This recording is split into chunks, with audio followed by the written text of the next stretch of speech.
Hello guys, welcome back to my YouTube channel KGN study point. तो guys आज हम UP DLED first semester का सन 2019 का previous year paper science का solve कराएंगे। तो देखिए, पहले है वस्तुनिष्ठ प्रश्न। तो आइए देखते हैं इसका पहला क्वेश्चन। तो पहला क्वेश्चन है, फल का पेड़ से गिरना उदाहरण है। पहला है चुंबकीय बल, दूसरा है घर्षण बल, तीसरा है गुरुत्व बल और चौथा है पेशीय बल। तो फल का पेड़ से गिरना गुरुत्वीय बल कहलाता है, तो इसका तीसरा ऑप्शन करेक्ट होगा, गुरुत्व बल। नेक्स्ट क्वेश्चन, बालू और लोहे की छीलन को पृथक किया जाता है। पहला है बीन कर, दूसरा है चुंबकीय पृथक्करण द्वारा, तीसरा है फटक कर और चौथा है चाल कर। तो बालू और लोहे की छीलन को पृथक किया जाता है चुंबकीय पृथक्करण द्वारा, तो इसका दूसरा ऑप्शन करेक्ट होगा, चुंबकीय पृथक्करण द्वारा। नेक्स्ट क्वेश्चन, पत्ती द्वारा जनक होता है। पहला है अजूबा में, दूसरा है बबूल में, तीसरा है केला में और चौथा है आम में। तो पत्ती द्वारा जनक होता है वो होता है अजूबा में, तो इसका पहला ऑप्शन करेक्ट होगा, अजूबा में। नेक्स्ट क्वेश्चन, उभयचर जंतु है। पहला है मेढक, दूसरा है मछली, तीसरा है चिड़िया और चौथा है कुत्ता। तो उभयचर जंतु है, तो उभयचर जो है वो है मेढक, तो इसका पहला ऑप्शन करेक्ट होगा, मेढक। मेढक एक उभयचर जंतु है। नेक्स्ट क्वेश्चन, द्रव्यमान का मानक मात्रक क्या है। पहला है कुंतल, दूसरा है किलोग्राम, तीसरा है ग्राम और चौथा है न्यूटन। तो द्रव्यमान का मानक मात्रक किलोग्राम होता है, तो इसका दूसरा ऑप्शन करेक्ट होगा, किलोग्राम। तो ये था वस्तुनिष्ठ प्रश्न। अब देखते हैं अति लघु उत्तरीय प्रश्न। और प्लीज़ अगर हमारे चैनल को सब्सक्राइब नहीं किए हैं तो चैनल को सब्सक्राइब कीजिए, लाइक कीजिए, शेयर कीजिए। अब देखते हैं अति लघु उत्तरीय प्रश्न का पहला क्वेश्चन, पुष्प के मादा अंग के नाम लिखिए। तो देखिए, पुष्प के मादा अंग में जायांग, अंडप, कार्पोल और स्त्री केसर। तो ये सभी हैं पुष्प के मादा अंग के नाम, जायांग, अंडप, कार्पोल और स्त्री केसर। नेक्स्ट क्वेश्चन, सजीव के एक लक्षण लिखिए। तो देखिए, सजीव के लक्षण में ये निश्चित आकार एवं माप सबसे पहला होगा, निश्चित आकार एवं माप। दूसरा कोशिकीय संरचना, तीसरा होगा श्वसन और चौथा गति और पांचवा होगा उत्सर्जन।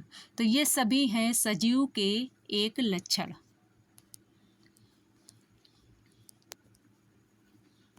नेक्स्ट क्वेश्चन, शाकाहारी तथा मांसाहारी जंतुओं के दो दो नाम लिखिए। तो देखिए, शाकाहारी जंतु जो सिर्फ साग सब्जी खाते हैं, तो उसमें हाथी, दरियाई घोड़ा और बकरी। तो ये सभी जंतु शाकाहारी हैं। अब देखते हैं मांसाहारी जंतु, तो उसमें आएगा कुत्ता, चीता, बाघ और भेड़िया। तो ये है मांसाहारी जंतु में चार, कुत्ता, चीता, बाघ और भेड़िया। आइए नेक्स्ट क्वेश्चन देखते हैं, घर्षण बल किसे कहते हैं। घर्षण बल क्या है या किसे कहते हैं। तो देखिए, यदि तेज दौड़ते हुए आपका पैर अचानक केले के छिलके पर पड़ जाए तो आप गिर पड़ेंगे। जैसे कैरम बोर्ड के पर पाउडर छिड़कने से गोटी जो है बहुत तेज़ी से फिसलती है, और यदि आटा चक्की के पट्टे घिस जाएं तो क्या होगा, चक्की गति नहीं करेगी। घर्षण बल की मात्रा अत्यंत कम होने के कारण ऐसा होता है। तो कहने का मतलब ये है कि घर्षण बल जो है वो किन्हीं दो सतह के संपर्क तलों के बीच सापेक्ष गति का विरोध करने वाले बल को घर्षण बल कहते हैं।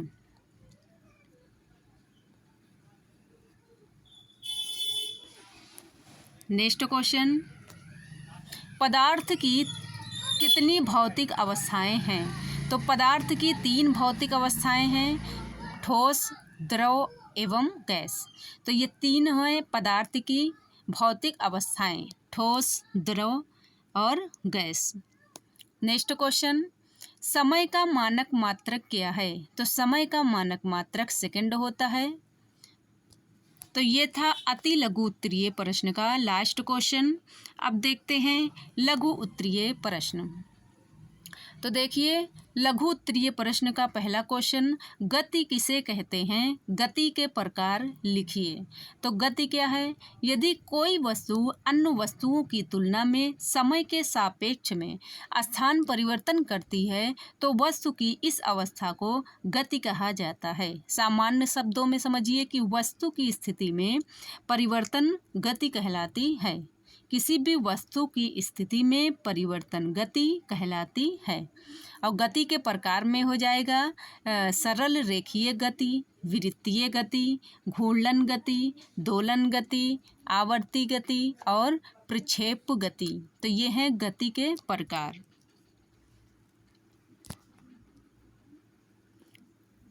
नेक्स्ट क्वेश्चन, जरायुज और अंडयुज में क्या अंतर है?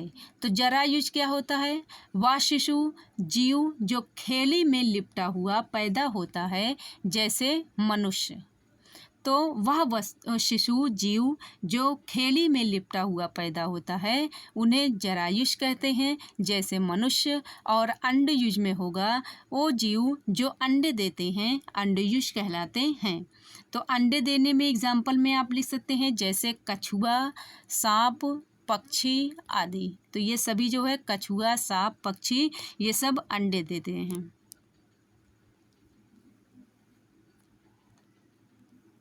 नेक्स्ट क्वेश्चन, मरुस्थलीय पौधों की पत्तियां प्रायः नुकीली क्यों होती हैं? इन पौधों की मुख्य विशेषताएं क्या है?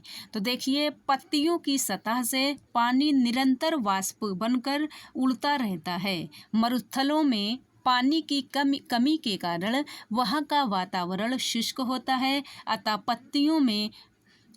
पत्तियों से पानी वाष्प बनकर उड़ न जाए, इसके लिए पत्तियां कांटों के रूप में बदल जाती हैं। इन पौधों के तने हरे एवं चपटे होते हैं और भोजन बनाने का कार्य करते हैं। तने का छोटा टुकड़ा तोड़कर देखा जाए तो यह अंदर से स्पंज जैसा जलयुक्त तथा लसदार होता है। यह अपने अंदर अधिक पानी संचित कर लेता है।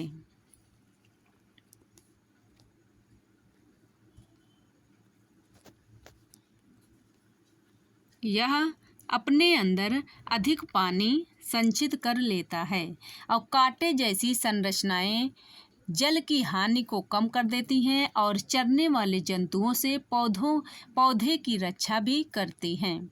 पौधों की भांति मरुस्थल में रहने वाले जंतुओं के भी कुछ विशिष्ट गुण होते हैं। अनेक प्रकार के सर्प, मकड़ियाँ, चूहे, कीट व छिपकली आदि मरुस्थल में पत्थरों के नीचे या छोटे छिद्रों और दरारों में रहते हैं। इन जंतुओं की अधिकांश त्वचा मोटी होती है जो शरीर से पानी के हार्स को रोकती है।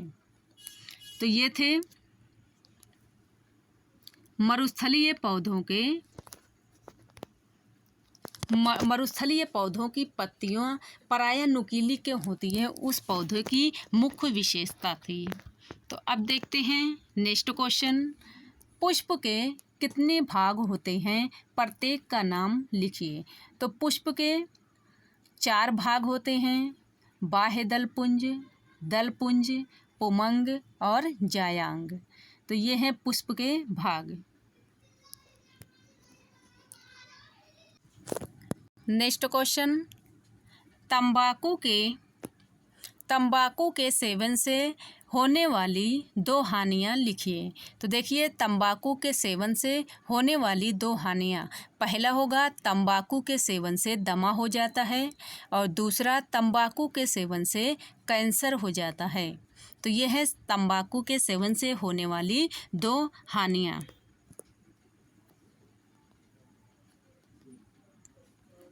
नेक्स्ट क्वेश्चन, मृत्तिका किसे कहते हैं? इसमें किस प्रकार की मिट्टी उपयोग में लाई जाती है। तो देखिए मृत्तिका क्या है, तो मृत्तिका जो है वो पके हुए बर्तनों को मृत्तिका कहा जाता है। इसमें चिकनी मिट्टी का प्रयोग होता है। तो इसमें पूछा गया कि मृत्तिका किसे कहते हैं, तो इसमें आप लिख देंगे कि पके हुए बर्तनों को मृत्तिका कहा जाता है। और फिर क्वेश्चन में पूछा गया कि इसमें किस प्रकार की मिट्टी का उपयोग, किस प्रकार की मिट्टी के उपयोग में लाई जाती है, तो ये होगा इसमें चिकनी मिट्टी का प्रयोग होता है। अब देखते हैं लास्ट क्वेश्चन, पर परागण के 2 लाभ लिखिए। तो देखिए पर परागण के 2 लाभ में पहला जो होगा वो होगा पर परागण से प्राप्त नई जाति अधिक उन्नत किस्म की होती है। पर परागण से प्राप्त नई जाति अधिक उन्नत किस्म की होती है। और दूसरा हो जाएगा कि पर परागण से प्राप्त नई जाति रोग मुक्त होती है।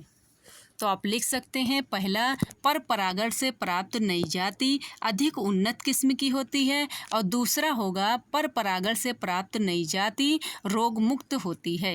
तो ये थे पर परागण के 2 लाभ। मिलते हैं आप सभी से नेक्स्ट वीडियो में। धन्यवाद।